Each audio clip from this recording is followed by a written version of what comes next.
Alright, good morning mga kaibigan. So, today, may pinadalang isang printer from a school here sa Katangan for fixing. So, as you can see, meron siyang paper jam error. Mamaya buksan natin kung talagang may papel na naiwan doon sa loob. Check.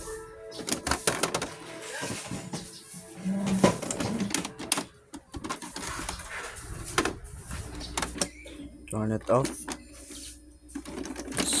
Open.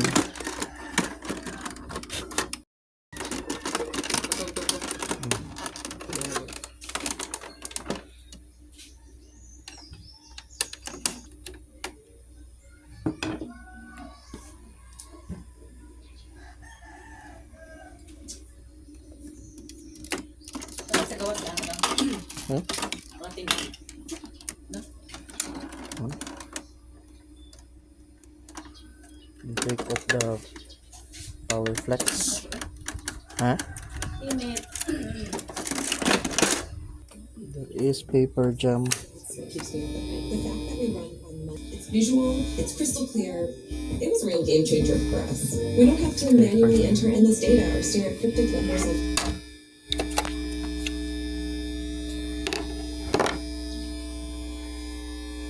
spreadsheets. The Monday.com dashboards just deliver Yung spring ng paper sensor is intact naman.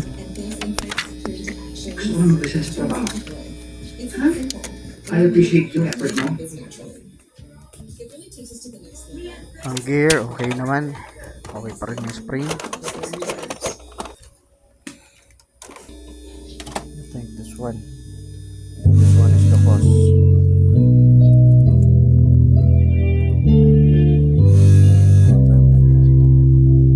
So maybe it's the cause. The paper jam.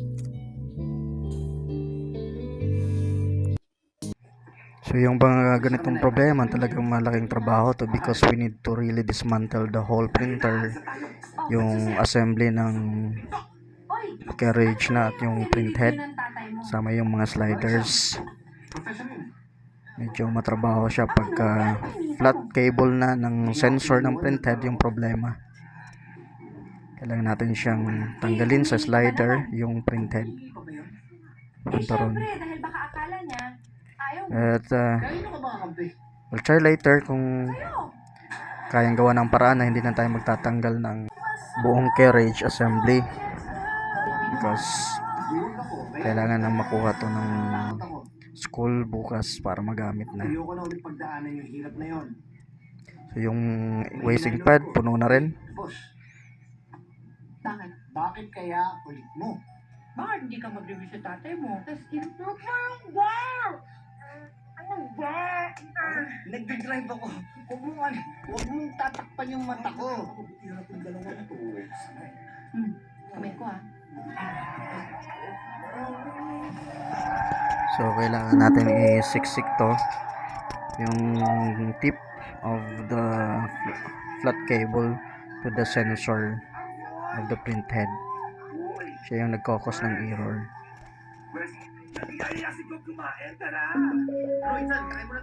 Kailangan natin dito ng tweezer kasi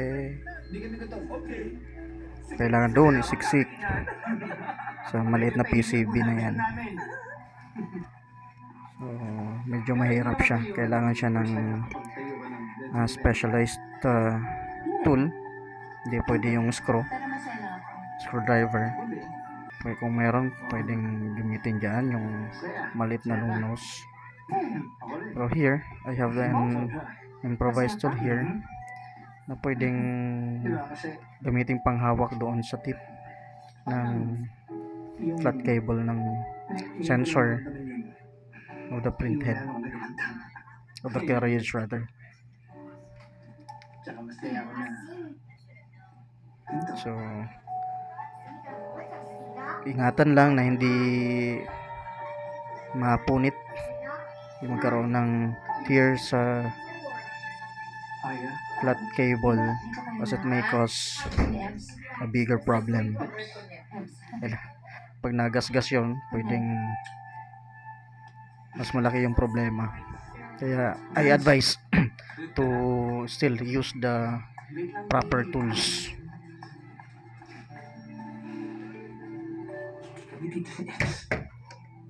Hindi kayo dyan? Saan ba kayo?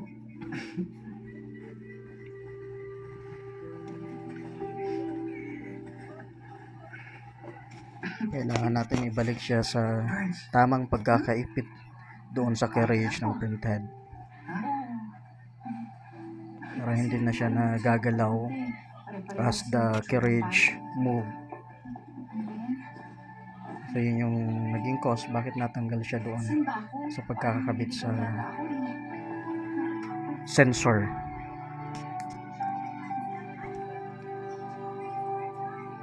Parang naliligaw nga ako.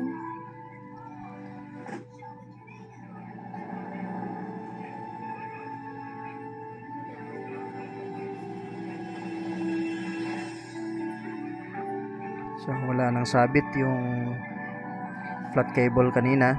So balik na natin lahat yung mga pinagtatanggal natin kanina. Libra! We have not eaten yet. Open up, open up. Carefully put back in place the flat cables on the logic board. Alam mo,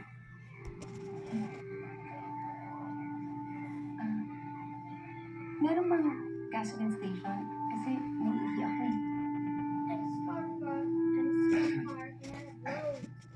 Yan, itong flat cable na to, ito yung sa power of our printer. Bernadette, kausapin mo nga itong kapatid mo. Ata pakisabi sa nanay mo na ayaw makinig na nakipag-break na ako kay Noknok. Hindi ako naniniwala. Check natin. Ano ba talaga totoo pangalan ng hype na yun? Turn it on. Pabayaan niyo na lang yan si Princess, kaya tuloy nagre-rebelde yan eh. Blinking. Ang ganon, babayaan, I wonder. Power sudden indicators change of blinking. attitude? Alam mo, Bernadette, you're not like me anymore. Kasi naman, But now, hindi as you naman can pwedeng see, bantayan yan ng 24/7. the carriage is Lalo na moving. nakikita yung sarili niyo. Unlike kanina na steady lang siya yung dinala dito. Kasi nasa tamang edad ka na. Mm. Actually, lagpas na nga eh. Still Kaya blinking. Hindi na kita kayang pigilan. Kung magpapakagaga ka sa amboy na yon. Sige, sama-sama kayong dalawa doon, sa ilalim ng payong. Eh bakit naman pati ako yung nasama pa dyan? Kasi ikaw, wala ka sa tamang pag-iisip. Imagine, magpapakakuba ka para lang umasenso. Tapos ano, mauuwi lang sa wala? Bahala na nga kayo sa buhay nyo. Sama-sama tayo. Saan ka ng mga losers?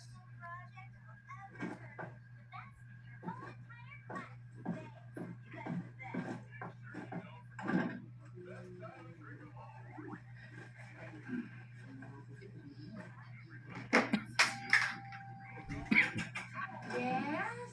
ay, good morning. Wala. Wala si Okay. Bernadette. Hindi na nag-blink and Dahil, walang error. Okay. kunin mo nga itong padala kay Burns. Application of no derogatory record. Tapos, inausap ko na rin ng tatay mo. Ang sabi niya, Kanina, ito, madumi yung waste ink pad ng printer. Diskartehan natin. Ito. Application form. Ito na ha. Filapan mo na lang yan. Pinakuha ko pa to kay Senator ha.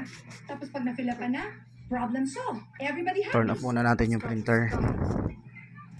Kailangan natin ibalik yung mga cover. Mag-ikaw tama pamilya, mapinagay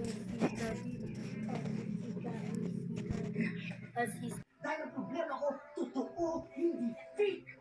So, linisin lang natin yung casing kasi Hindi mo na na alam siguro kung ano nabasa kasi ng eh. ink dahil nag-overflow na yung waste ink pad. Para na hindi na madumihan yung kamay ni ma'am at ni sir when they use this tomorrow. Ano talaga ginagawa to? Eh kasi,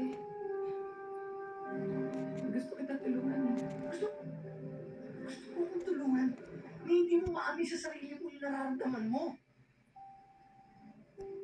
Akala mo isa lang ako sa mga transaksyon mo na lahat may palusot. I was good enough for you as a clerk, as a legal consultant, sidekick, a lalay, partner in crime, or even as a friend.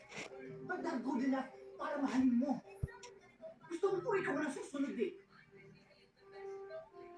Hindi mo respeto yung pagkalalaki ko, yung pagkatao ko. So, ibalik na natin yung casing. Yung case ng printer. Yung cover. Ate, Ganun din yung sa kabila.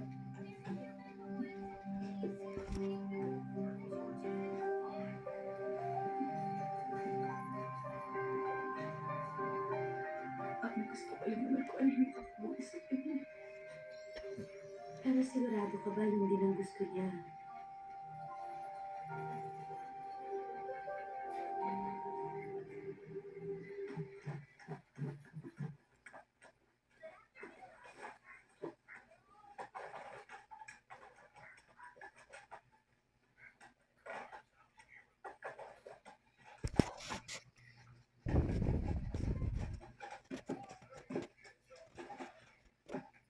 Okay, wag na, itapon na lang natin to, or kung pwedeng linisan, dilinisan, pero for me, itatapon na lang to para hindi masyadong madumi yung kamay natin.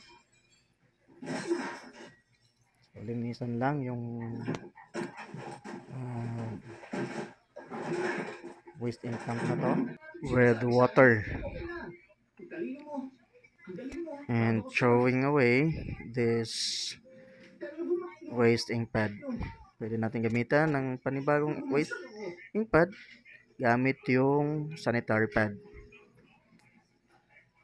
or pwede ring foam, pero for now ito yung available dito sa amin, so I am using the sanitary pad. Make sure lang that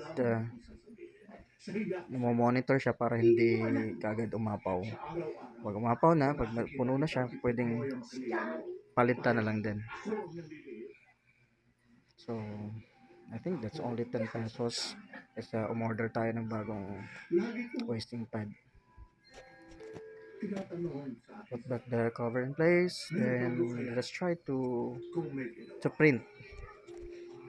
Yung gumagana na siya.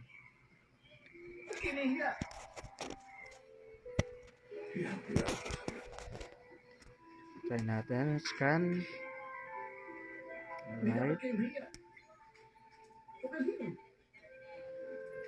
Let's see the print out.